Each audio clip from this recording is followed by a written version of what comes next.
Assalamualaikum warahmatullahi wabarakatuh. Bertemu saya kembali di pelajaran Ilmu Pengetahuan Alam SMP Negeri 18 Muara Jambi bersama saya Ayu Dwi Marinda SPD. Sebelum kita lanjutkan, jangan lupa like, share, dan subscribe serta bunyikan loncengnya agar tidak ketinggalan video-video pembelajaran dari saya. Materi kita kali ini adalah pewarisan sifat pada makhluk hidup. Apakah kamu pernah mengamati teman-temanmu? Jika kamu memperhatikan teman-temanmu, kamu akan menjumpai perbedaan bentuk wajah, bentuk rambut, warna kulit, postur tubuh, atau ciri yang lainnya di antara mereka.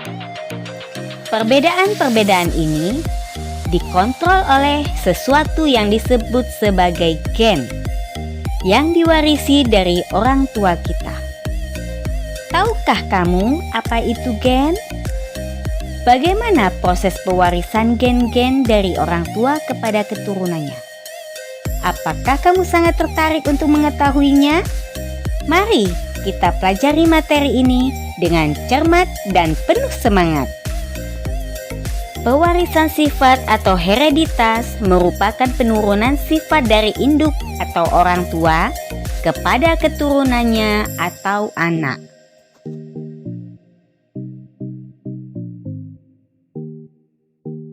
Ilmu yang mempelajari tentang pewarisan sifat disebut genetika. Sifat-sifat suatu makhluk hidup diwariskan melalui sel kelamin jantan dan sel kelamin betina. Materi genetik yang dibawa oleh sang ayah melalui sel sperma dan ibu melalui sel ovum akan bergabung melalui proses fertilisasi. Oleh karena adanya penggabungan materi genetik inilah, maka muncul beberapa ciri yang mirip dengan ayah dan beberapa ciri yang mirip dengan ibu. Asam nukleat adalah molekul yang berperan sebagai materi genetik. Asam nukleat terbagi menjadi dua, yaitu DNA dan RNA. DNA merupakan untaian yang sangat panjang.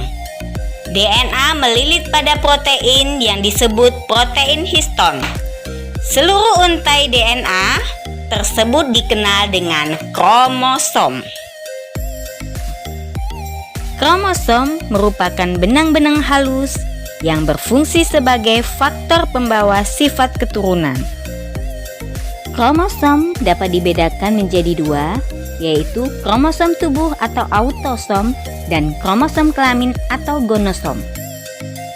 Kromosom tubuh mempunyai ciri-ciri. Yang pertama, berfungsi untuk menentukan sifat-sifat tubuh suatu organisme. Yang kedua, terdiri dari 22 pasang atau 44 buah. Yang ketiga, terletak pada sel tubuh dan berpasangan, sehingga disebut kromosom diploid atau dilambangkan dengan 2N. Sedangkan untuk kromosom kelamin mempunyai ciri. Yang pertama, berfungsi untuk menentukan jenis kelamin suatu organisme. Yang kedua, terdiri dari satu pasang atau 2 buah. Yang ketiga, terletak pada sel kelamin dan tidak berpasangan, sehingga disebut kromosom haploid atau dilambangkan dengan N. Penulisan kromosom kelamin atau gonosom laki-laki ditulis dengan pasangan huruf XY, dan untuk perempuan ditulis dengan pasangan huruf XX. Pada sel kelamin, kromosom tidak dalam keadaan berpasangan atau haploid, sehingga kariotip sel kelamin jantan atau sel sperma adalah 22A plus X atau 22A plus Y. Sedangkan kariotip sel kelamin betina atau sel ovum yaitu 22A plus X. Jika sel telur yang mengandung kromosom kelamin X bertemu dengan sel sperma yang mengandung kromosom kelamin X, maka keturunannya akan berjenis kelamin perempuan. Jika sel telur yang mengandung kromosom kelamin X bertemu dengan sel sperma yang mengandung kromosom kelamin Y, maka keturunannya akan berjenis kelamin laki-laki. Adapun penelitian penurunan sifat pertama kali dilakukan oleh Gregor Mendel dan menghasilkan teori hukum Mendel, serta mendapat julukan Bapak Genetika. Adapun hukum Mendel yang pertama yaitu pada proses pembentukan gamet, gen berpisah secara acak. Misalnya, M besar dan M kecil akan berpisah menjadi dua gamet, yaitu M besar dan M kecil. Sedangkan bunyi hukum Mendel 2, pada proses pembuahan atau fertilisasi, gamet akan bertemu secara acak pula atau asortasi. Sehingga gamet M besar dapat membuahi gamet lainnya, misalkan M besar atau juga M kecil.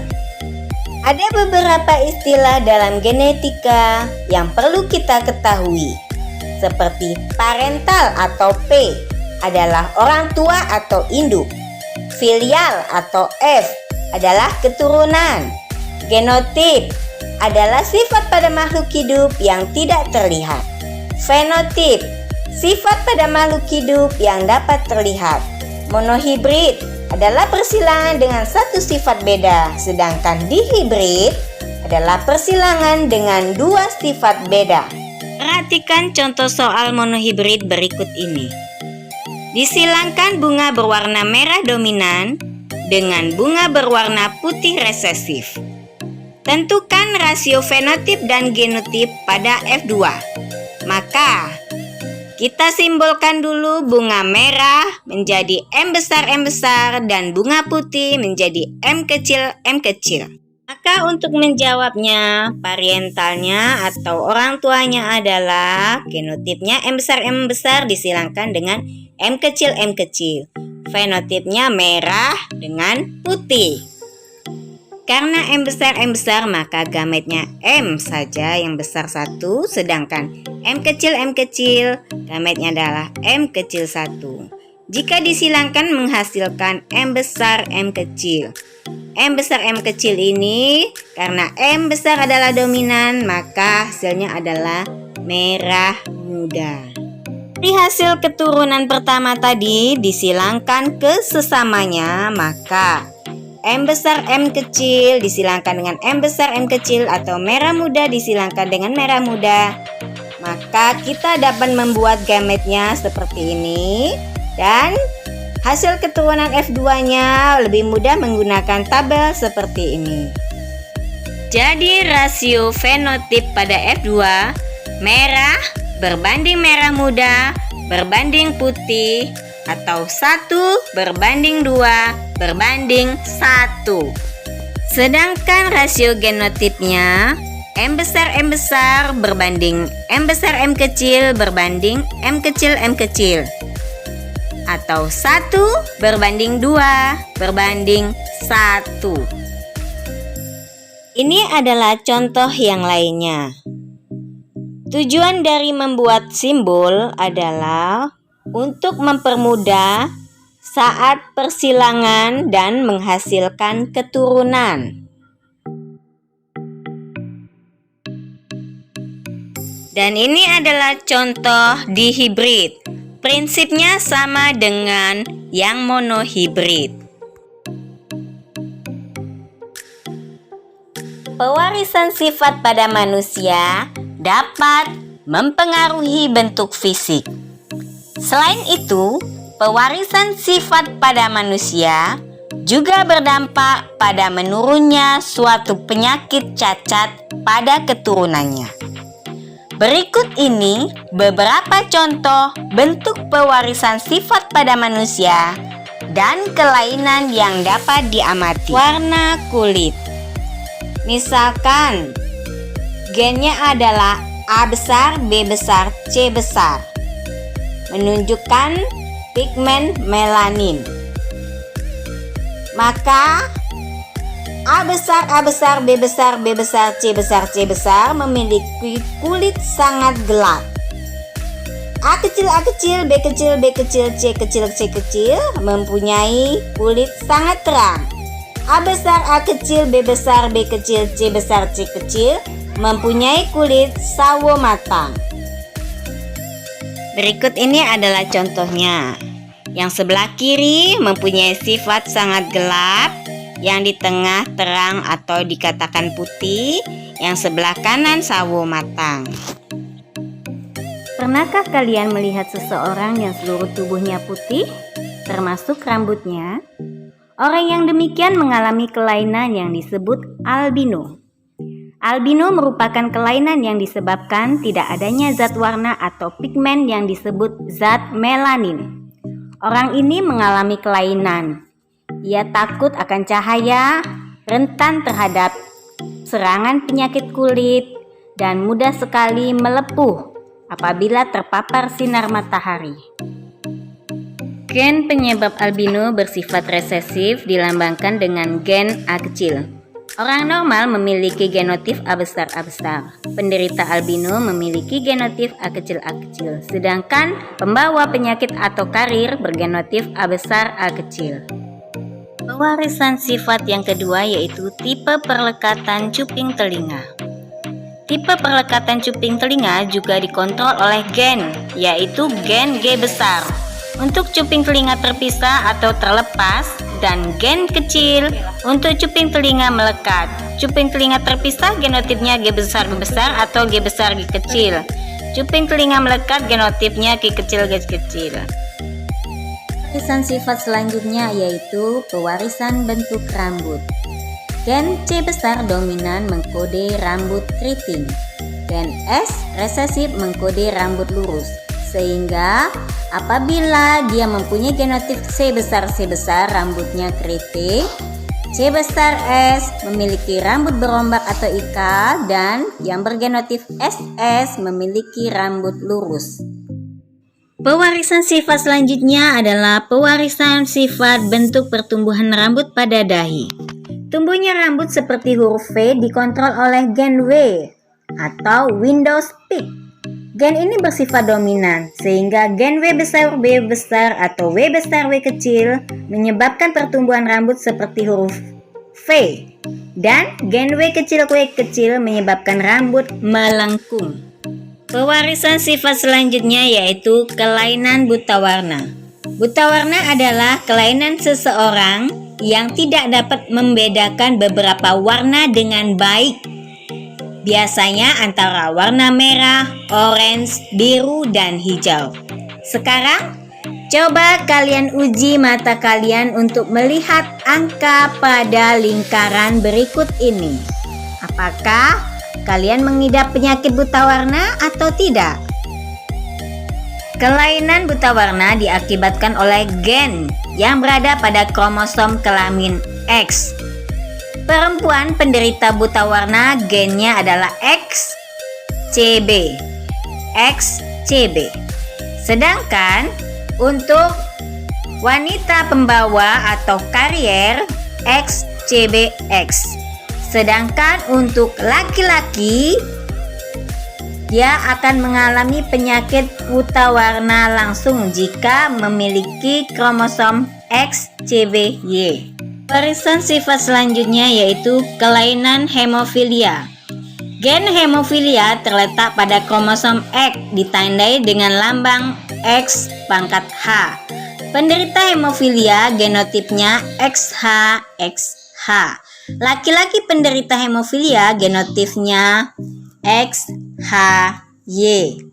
Sedangkan perempuan pembawa penyakit atau karier genotipnya XHX. Perhatikan gambar berikut.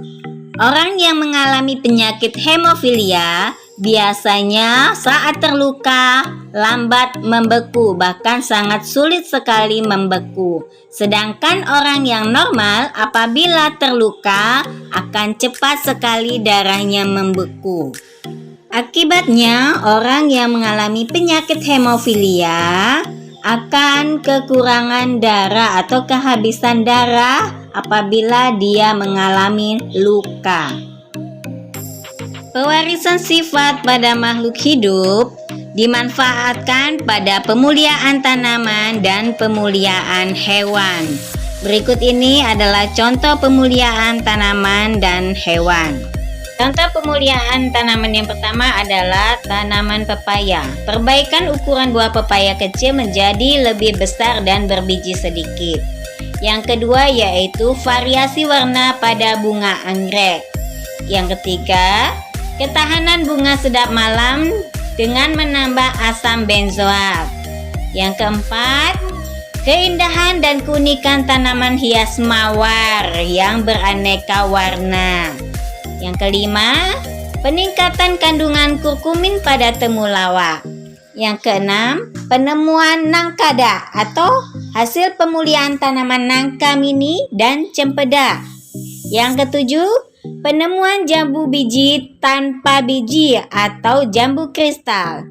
Yang kedelapan, penemuan apel dua warna sebagai hasil mutasi. Dan kesembilan, penemuan kacang panjang ungu yang mengandung antioksianin untuk menghambat penuaan. Sedangkan gambar yang berikut ini adalah contoh pemulihan hewan hasil pewarisan sifat. Yang pertama, ayam Leghorn. Jenis unggas yang mampu menghasilkan telur dengan jumlah yang banyak. Yang kedua, sapi Bali. Sapi ini memiliki daya tahan tubuh yang baik terhadap ancaman lingkungan, mampu tumbuh dengan baik pada kondisi buruk, tingkat produktivitasnya tinggi dan kualitas dagingnya yang baik. Sedangkan ketiga adalah domba Garut. Ukuran tubuhnya besar sehingga dapat menghasilkan daging yang banyak dan lezat. Yang keempat, ayam broiler jenis Cornish. Ayam ini memiliki tubuh yang pendek tetapi dagingnya cukup banyak. Yang kelima adalah ayam broiler Plymouth Rock. Ayam ini tubuhnya besar, daging yang lezat dan mampu menghasilkan telur dengan baik. Yang keenam adalah sapi PO atau peranakan ongol. Sapi ini mampu beradaptasi pada kondisi apapun, memiliki tenaga yang kuat dan aktivitas produksi induknya cepat kembali normal setelah beranak. Sedangkan jantannya memiliki kualitas semen yang baik. Yang ketujuh adalah sapi Brahman. Sapi ini tidak mempunyai masalah dalam melahirkan dan tahan terhadap beberapa penyakit.